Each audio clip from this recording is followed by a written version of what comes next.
Okay, hi guys, welcome back to another video. This video is actually a little bit more interesting because I just want to talk about apps that I can't live without. Now this isn't like the other videos where it's like best apps of 2021, you need to download these apps right now. You know, it's just literally apps that I personally can't live without having in my life. I use these apps a lot and I actually love every single one of these apps over here. So this is just something that I want to share with you guys. Now the first app is actually image search. Image search. Try saying that 5 times in a row. Image search is actually a really interesting app.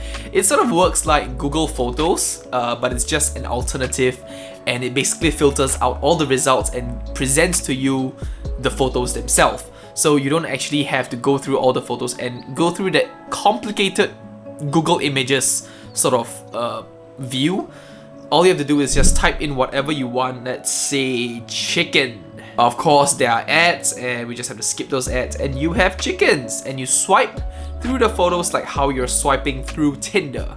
Okay, and of course if you want to change to a grid mode where you can see all the pictures of the chickens that you want to download, you also can. Okay, and just press save and your photos will be saved. It basically pulls searches from Google, so it's very similar to using Google image search, but I just think this is just a lot of a cleaner way to search for your images, and I personally like it. The second one is actually Unsplash. Now this actually is quite a popular app and I know a lot of you guys already know this app. Now Unsplash has so many creators on there creating and taking amazing portraits, pictures, wallpapers, creating new content every single day, and I love Unsplash. I'm just gonna like scroll through the pictures and show you guys what Unsplash is about. So I usually go into this app to search for wallpapers or basically sort of gather some inspiration from this app, because there's just a lot of creative people on this platform, and I don't know why this app is so underrated. If you want nice looking wallpapers, this is definitely the place to go. Now the third app is actually HuyCam. So there's a camera app made by David Dobrik, if I'm not wrong, and it's called Dispo.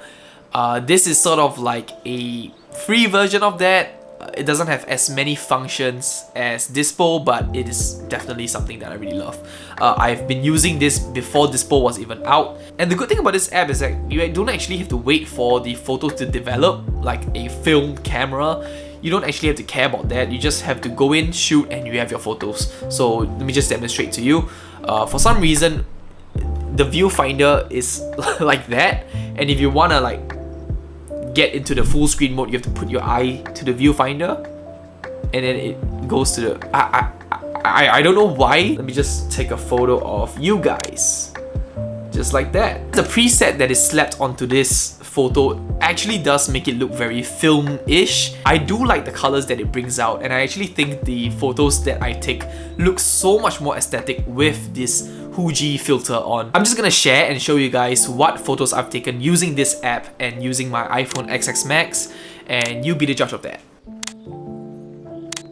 So yeah, pretty cool photos I would say, and I definitely do recommend this app to anyone who is into mobile photography. So riding on the trend of vintage looking photos and videos, the next app is actually called Vision VHS. Basically it turns your phone camera into this nice looking VHS tape. So if you want to give your footage a little bit more retro vibes and this vintage look to it, this app is just it's welcome. I don't use it the most often, but I do like to have this app whenever I need it. Now the fifth one is actually something really interesting. I love this app. It's called the Frame Grabber. So basically what this app Frame Grabber does is that it goes to your video. So I'm just gonna go over to a video right here. You guys can see over here. So you just go into your video, and basically if you want to grab a frame, let's say, oh, this frame looks cool, all you have to do is just pause it at that frame, and you could export that frame as a picture without losing quality. So you may be asking, why don't just screenshot and save your photo instead?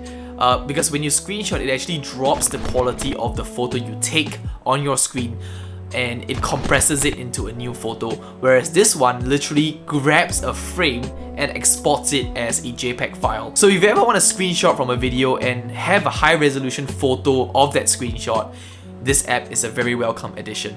And especially because I'm a filmmaker that shoots a lot of videos, I definitely want to grab a full resolution screenshot whenever I could. Now the next app is Into Live. Into Live is actually something that I've been using for a while now. I haven't got around to buying the one-time purchase fee because I don't use it a whole lot. But basically what it does is that it takes a short video that you have and sort of turns it into a live photo for you to use as like a wallpaper. So I find that this actually works really well with Instagram when I use boomerangs. So let's just grab a quick boomerang to show you guys what I'm trying to say. Let's use a preset that I have created called Dumpling, and we'll get a boomerang. So here we go. Okay, so I've grabbed my boomerang. We'll just save that photo and bring it into Live. So we have our photo over here, and all we have to do is use this boomerang and just press make. And no repeat. All you have to do is just save live photo, and you should have a live photo in your gallery, and you could set that as a wallpaper. And the moment you click on that wallpaper, it sort of just plays back the boomerang. Now the last app is something very interesting, and it's definitely my favorite out of all the other apps, and that is Reto 3D. Now I don't know if you guys know what Reto 3D is. It's actually a film camera brand that basically has 3 lenses on it. Whenever you press the shutter, it takes 3 photos at 3 different angles in a very similar plane. You then have to bring your camera to develop those photos in a store or develop them yourself and import those photos into this Reto app, which will then help you track a center point amongst these 3 photos and create this amazing 3D looking effect that I think is absolutely crazy, and I love this effect so much. However, this camera is very expensive, and it's definitely not worth purchasing a whole camera just to use this app. So I came up with a way to sort of hack this 3D looking effect. So the solution that I've come up with is to actually take 3 photos mimicking that 3D camera with that 3 lenses. So what I do is I would just simply go over here, take a photo over here, and take a photo over here. So basically we have taken 3 photos at a very similar plane but at different areas, and we'll just bring this photo into the Reto app over here, and let's take a look at how it turned out. So we'll just select these 3 photos, point the focus of the object. So basically what this means is that you have to click in and sort of find a point that all of them could share. In this case, I have a screw over here that I could just pinpoint. So I'll just tick, and the next photo will be over here, and we just have to follow the same exact point. And this point will then be sort of the pivoting point that all of the photos will meet. And like this. And the moment I press done, we have a cool looking effect. Now of course you have to play around with it and get more precise shots. Mine is definitely not the best example, but if you use this app really well, you could get really interesting results, and I definitely do recommend experimenting with this as it is free to download. With that being said, this is quite a long video. Thank you so much for sticking out throughout the entire video. I love you guys, and I'm still very new to this whole YouTube scene. So I'd appreciate if you guys leave me a subscribe, like my video, as well as leave a comment in the section down below what kind of videos you want me to make next. With that being said, I'm DDT, and thank you guys so much for watching.